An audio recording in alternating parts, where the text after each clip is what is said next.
کب چمکے گا آپ کی قسمت کا ستارہ؟ کیا آپ نے کبھی غور کیا ہر برج کے افراد کے اندر ایک چھپی ہوئی دنیا ہوتی ہے اور ہر برج کی شخصیت، رویے اور توانائیاں ایک خاص مخصوص رنگ اور انداز رکھتی ہیں۔ اگر ان چھوٹے چھوٹے روحانی اور عملی اعمال پر توجہ دیں تو زندگی میں توازن، خوشحالی اور کامیابی آنا ممکن ہے۔ آج ہم بات کریں گے ایریز، حمل والے افراد۔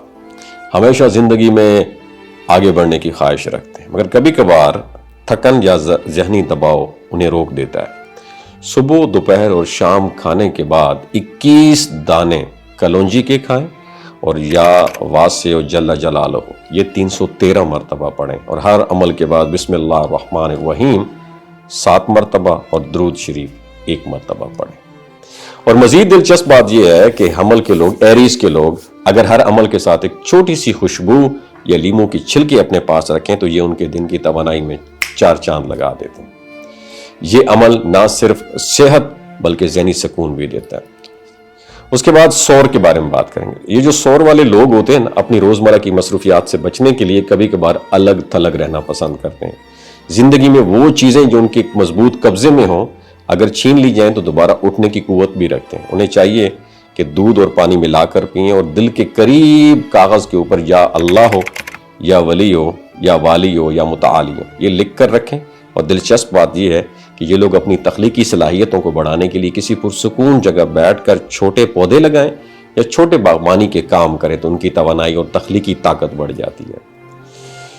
جیمنی، جوزا، یہ جوزا والے افراد ہوتے ہیں نا، ان کے ذہن میں خیالات کی ریس کبھی ختم نہیں ہوتی ہے۔ وہ ہمیشہ نئی چیزیں سیکھنے اور چمکدار چیزوں کی طرف کھینچے چلے جاتے ہیں۔ اور دلچسپ بات یہ ہے کہ ان کی سب سے بڑی خوبی یہ ہے کہ وہ لوگوں کو محفل میں ہنسانے میں ماہر ہوتے ہیں۔ انہیں چاہیے کہ ننگے پاؤں گھاس پر چلیں اور گھر میں داخل ہوتے وقت 3 یا 5 بار سلام کہیں، پھر السلام علیکم ورحمۃ اللہ وبرکاتہ پڑھ کے سیدھے اور الٹے ہاتھ پر دم کرنا ہے۔ اگر جوزا اپنے خیالات کو لکھ کر ایک نوٹ بک میں رکھیں تو ان کی تخلیقی صلاحیت اور ذہنی توازن میں اضافہ ہوتا ہے۔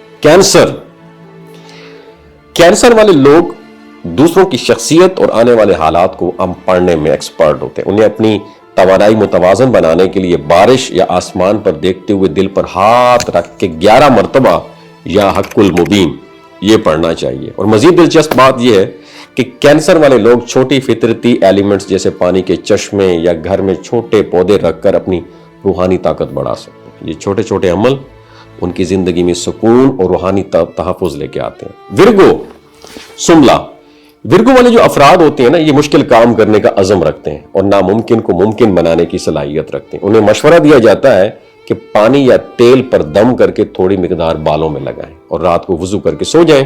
اور دلچسپ بات یہ ہے کہ سملا والے لوگ اپنے ذہن کو صاف رکھنے کے لیے روزانہ 1 مرتبہ 5 منٹ کی میڈیٹیشن کریں یا کوئی چھوٹا سا آرٹ اور کرافٹ کا کام کریں تو یہ ان کی ذہنی اور روحانی توانائی میں اضافہ کرتا ہے۔ لبرا، میزان، یہ جو لبرا والے افراد ہیں نا یہ ہر ایک کے ساتھ انصاف کرتے ہیں اور اپنی غلطیوں کو تسلیم کرنے میں دیر نہیں لگاتے۔ صبح اٹھ کر 7 بھیگے ہوئے بادام کا چھلکا اتار کر کھائیں اور کھاتے وقت الحمدللہ رب العالمین بلا شمار پڑھیں۔ اور دلچسپ بات یہ ہے کہ میزان والے لوگ اپنی زندگی میں توازن پیدا کرنے کے لیے گھر میں ہلکے نیلے رنگ کے کپڑے یا اشیاء رکھیں۔ یہ ان کی ذہنی اور روحانی ہم آہنگی کو بڑھاتا ہے۔ اور اس کے بعد بات کریں گے سیگیٹیریس کی، بات کریں کوس۔ یہ لوگ اپنے خوابوں کو حقیقت میں بدلنے کی صلاحیت رکھتے ہیں۔ انہیں چاہیے کہ نابینا یا کمزور افراد کو ہیلپ آؤٹ کریں اور جمعہ کے دن نماز کے بعد گھر کے چاروں کونوں میں آذان دیں۔ اور دلچسپ بات یہ ہے کہ سیگیٹیریس والے جو افراد ہوتے ہیں اگر ہر صبح ایک چھوٹا سا مثبت عہد لکھیں جیسے آج میں خوشیاں بانٹوں گا، ان جیسے الفاظ، تو یہ ان کی زندگی میں خوشحالی اور کامیابی کے دروازے بھی کھول سکتا ہے۔ کیپریکون، جدی، کیپریکون والے لوگ جو ہوتے ہیں نا یہ کم وقت میں زیادہ ریزلٹس حاصل کرنے کے ایکسپرٹ ہوتے ہیں۔ انہیں چاہیے کہ مچھلیوں کو آٹا ڈالیں اور ایک نوٹ کے اوپر بسم اللہ برکت اللہ لکھ کر قرآن پاک کے درمیان میں رکھیں۔ اور دلچسپ بات یہ ہے کہ کیپریکون والے جو افراد ہوتے ہیں اکثر اپنی انویسٹمنٹ اور مالی منصوبوں کے ساتھ ساتھ ہر ہفتے تھوڑی ورزش یا پودے بھی لگا دیں تو یہ ان کی صحت اور دولت دونوں میں اضافہ کر سکتی ہے۔ آگے بتائیں ایکویریس، دلو، یہ ایکویریس والے لوگ جو ہوتے ہیں اپنی زندگی میں جو ہے نا روانی کے ساتھ آگے بڑھتے ہیں مگر اوور تھنکنگ اور غصہ انہیں الجھا کے رکھ دیتا ہے۔ انہیں چاہیے کہ 70 بیری کے پتے ابال کر غسل کریں اور دلچسپ بات یہ ہے کہ یہ جو لوگ ہوتے ہیں نا، اگر ہر صبح 1 گھنٹہ فطرت میں گزاریں اور مراقبہ کریں تو ان کی اندرونی سکون اور ذہنی توازن کو یہ بڑھا دیتا ہے۔ اس کے بعد حوت کی بات کریں گے۔ یہ حوت والے لوگ جو ہوتے ہیں نا، بڑے دل والے اور صبر و استقامت والے لوگ ہوتے ہیں۔ انہیں چاہیے ہوتا ہے کہ سنہری رنگ کے چشمے، گھڑی یا قلم استعمال کریں اور گھر کے دروازے اور اشیاء سنہری رنگ کے رکھیں۔ اور مزید دلچسپ بات یہ کہ یہ جو لوگ ہوتے ہیں نا، حوت والے افراد، اگر پانی کے قریب بیٹھ کر ہر دن تھوڑی دیر سوچیں تو ان کی روحانی طاقت اور حفاظت کو یہ چیزیں بڑھا دیتی ہیں اور زندگی میں مشکلات کے باوجود سکون اور اعتماد فراہم کر دیتی ہیں۔ آپ نے ان چیزوں پہ، ستاروں وغیرہ پہ یقین نہیں کرنا، یہ صرف ایک علم ہے۔ اب ان کو یقین کر کے ان پہ کہیں کہ بس میری زندگی میں سارا کچھ یہی ہوگا، تو یہ ایسا نہیں ہو سکتا، کیونکہ علم جو غیب کا علم ہے میرے اللہ کے پاس ہے، یہ دنیاوی علم ہے۔ دنیاوی علم حاصل کرنے میں کوئی قباحت نہیں ہے۔ اپنا بہت خیال رکھیے گا۔ اللہ تعالی ہم سب کا حامی و ناصر ہو۔